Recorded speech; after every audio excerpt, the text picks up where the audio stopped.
Hi everyone, welcome to my channel and welcome to the second episode in my Iconic Inspiration series. My name is Kyla, and in this particular series, I take a dive into who inspires me or what inspires me. It can be from cinema, music, or relatives. Now you're probably thinking that the monochromatic look has been around for decades, and it has. It just hadn't been presented to mainstream pop culture in the way that Misa Hylton created those iconic looks for Lil Kim, in my opinion. So when I saw this beautiful cobalt blue faux fur at Joann, I don't know why the Crush on You video came to mind, but it did. I envisioned the primary colors of every outfit that Lil Kim wore. I think it was red, green, gold, and blue. And I thought, crop jacket out of this blue. That's what I'm doing. So without further ado, let's get started. I'm still trying to decide if I want to add a zipper or just a hook and eye closure. I'm thinking that with these raised ridges in the fur, they'll kind of hide the zipper and you really won't see it that much. So I might stick with that.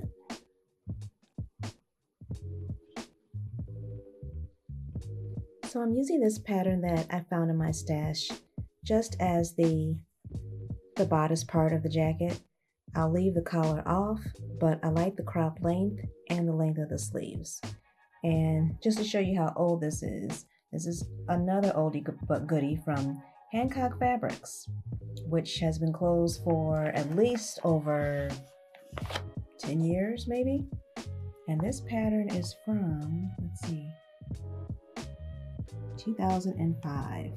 So yeah, it's definitely an oldie but goodie because all of these designs, all these styles are still classic.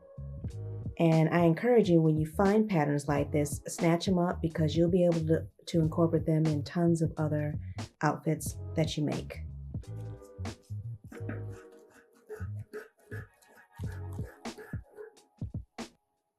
Ooh, this is gonna be everywhere. I wish I was outside, but it's too cold. So, inside I am.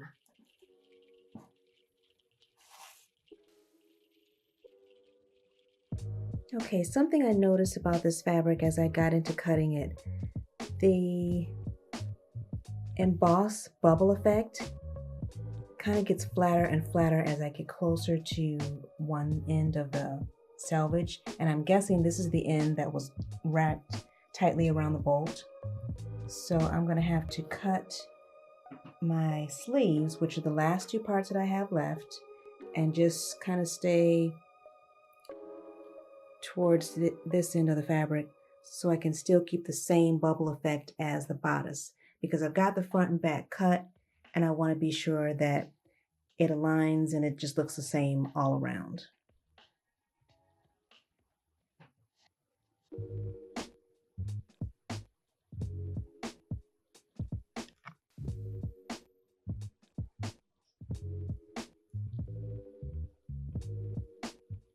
Yeah, this side has much more of the pelting than over here. It gets flattened, as you can see. It's kind of noticeable too, but I'll keep this part and I'll use it for something in the future.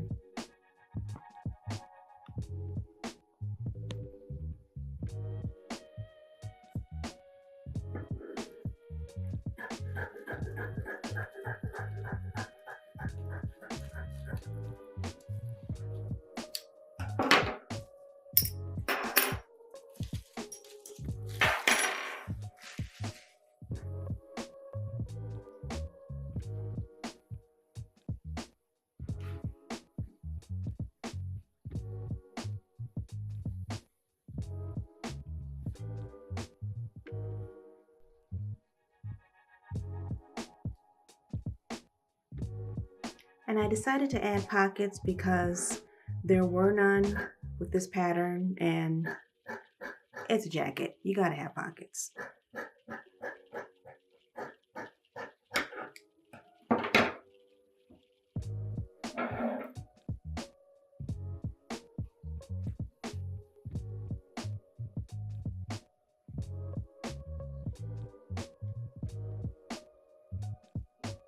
And here's my lining. 2 front pieces, the sleeves,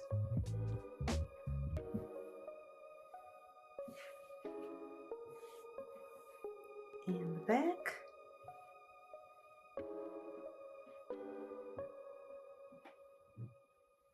And my pockets.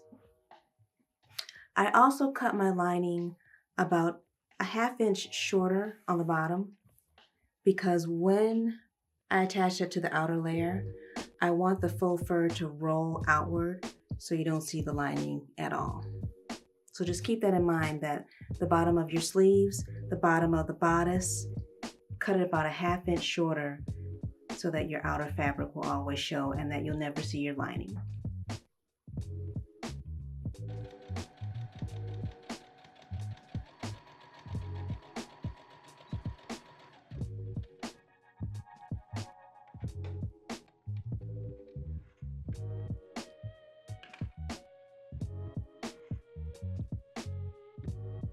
So I've got both of my sleeves stitched, and you'll see that I stopped at certain points just to give myself an opening here to help with turning it inside out when I stitch it to the outer layer of the jacket. So here's my lining shell in place, front and back attached at the shoulders and also at the side. I left one side partially open, just enough for my hand to slide through. That way it'll be able to help me turn it inside out when I attach it to my outer layer. Here's one sleeve that's been attached already. And with the other one, I like to start with matching the seams at the bottom of the sleeve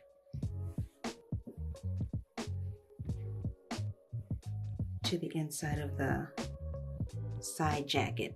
That way those line up, and when I pin it around the sides and the top, I can ease in those gathering stitches.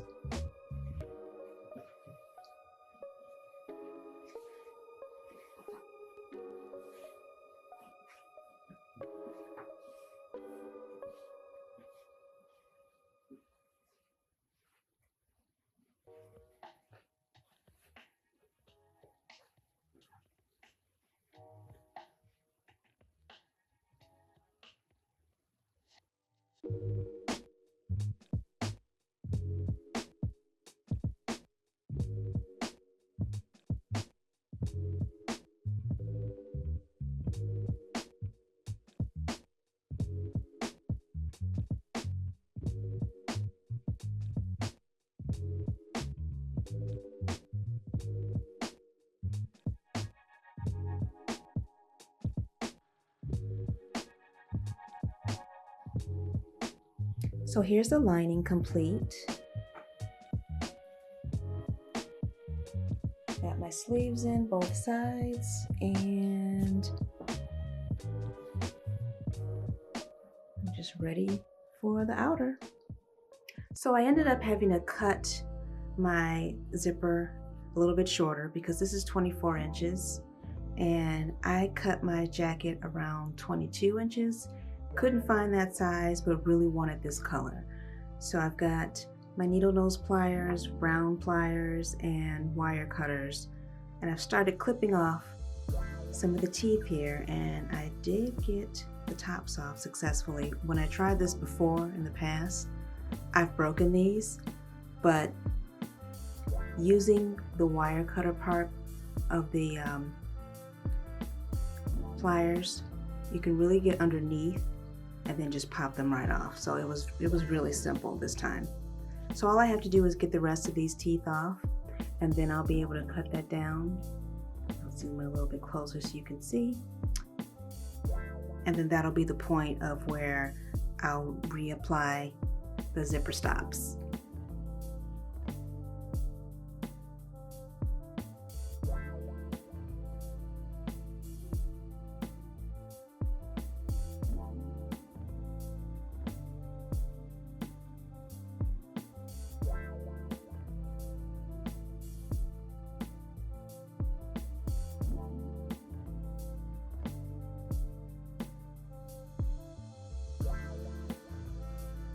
So to ensure that the pattern matches across both sides of the jacket, I'm going to do a basting stitch down the 2 front pieces, open it up, and then attach each side of the zipper tape.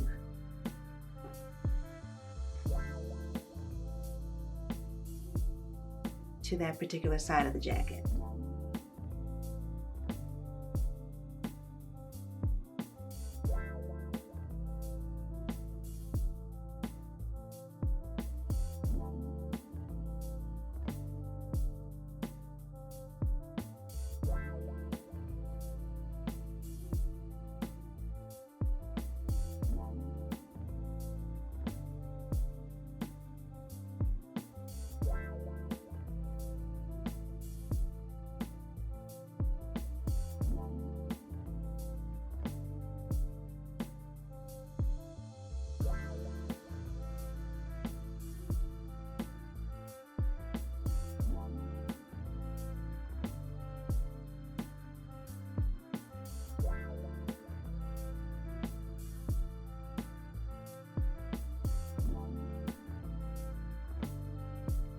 Okay, now that I've got the 2 sides stitched together, I'll show you. Here's my basting stitch all the way down.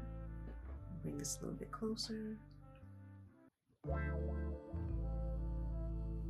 that you can see the stitch here. I'll take my zipper, place it on this side,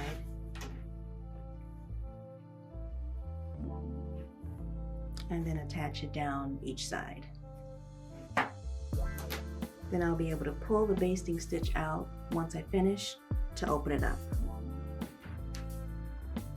So I've got one side of the pockets attached to the front of the jacket, and here is the zipper placement on the other side. So all my rows are lined up, and then I'll just go along and open up that basting stitch, and my zipper will be in place. Now I can move on to adding the back piece to the 2 fronts. So now that I've got my side pockets attached to the back, I can attach the front to the back of the jacket.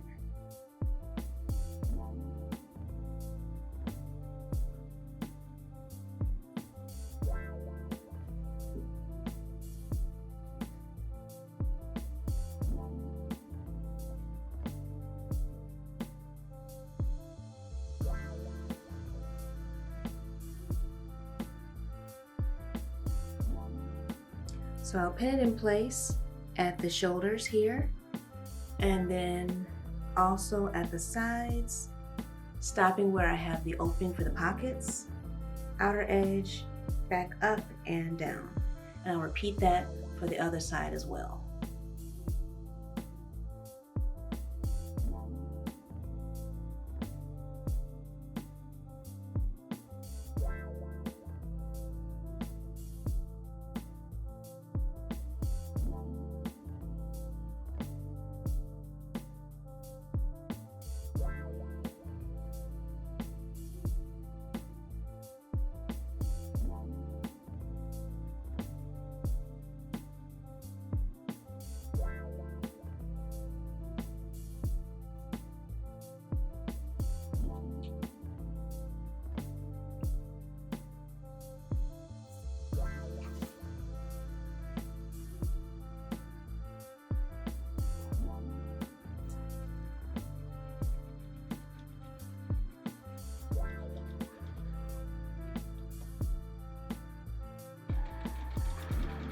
I want to show you here that I like to do a double stitch on my pockets just to give them extra reinforcement on the inside. And now that they're in place, this is what they'll look like from the outside.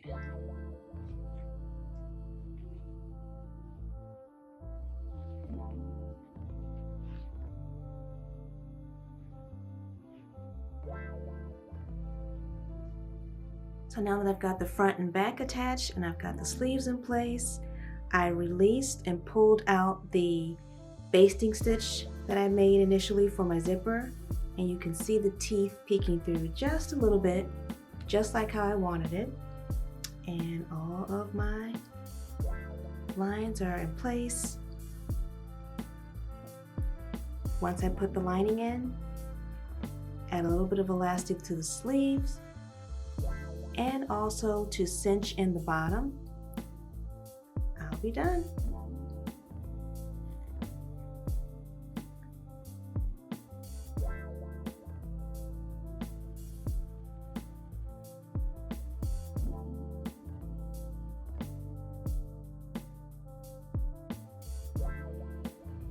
I've got the lining attached to the front layer of the jacket, and I've started making my stitch around the neckline, and I'm going to come down on each side. One side I haven't done yet, but the other side I have it attached. Once I do that, I'll finish off the bottom and then move over to the sleeves. So I've got the lining connected to the neckline, down the zipper sides, and the bottom hem. And I just want to show you how I made small clippings all around the collar, just because it's on a curve and I want it to be able to lay flat. This will help it lay smoother for you. So here's the lining turned inside out, or right side out, I guess I should say. And there it is, lining up with my zipper. And I am loving how this is turning out. I'm so glad that I decided to leave the collar off, because with all of this embossing and texture and bubbles everywhere, I just thought it would have been too much for me and just would have been overwhelming. So my next step is to finish off the arms, and then I can put my elastic in at the bottom of the arms and the bottom of the jacket to cinch it in. And I am good to go. I'm very excited. Yay! Now that I've got the outer layer attached to the lining at the cuff, you can see how I'll show you, having the openings on the sleeve really allow me ease to go inside, pin it around, and attach the two together. You may have to sew just one side, stop, rearrange it, and then pin the other side, but that's fine. This is an easy way to get inside the lining without having to really manipulate it too much. And then here's what it looks like when it's attached all the way around. And this is the area where I'll pin my elastic to the inside because I want it to be hidden, and just slightly pull it as I work my way around. I just cut some lengths that are long enough just to cinch the jacket around my wrist, just so that it won't slide past my hand. Once I finish this part, I can move on to the elastic at the bottom, and I'm done.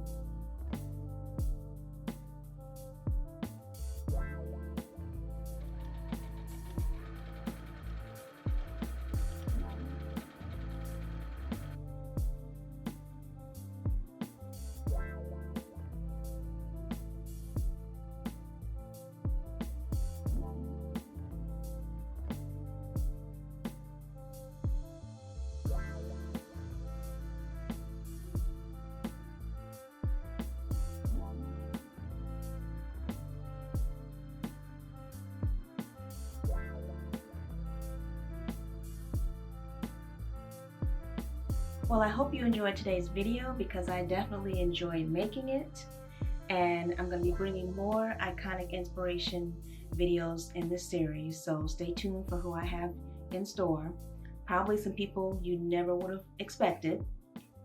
And I just want to add before I sign off that I'm someone who likes to find out who the designer, creator, producer is behind a documentary or behind iconic looks, such as the looks created for Lil Kim.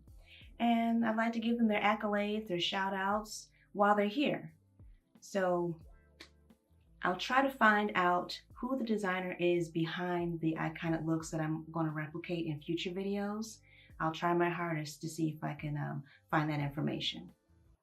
So thanks so much for watching today. I hope you enjoyed yourself. If you did, please comment, like, and subscribe. And I will see you all in the next one. Thanks so much for watching. Bye, everyone.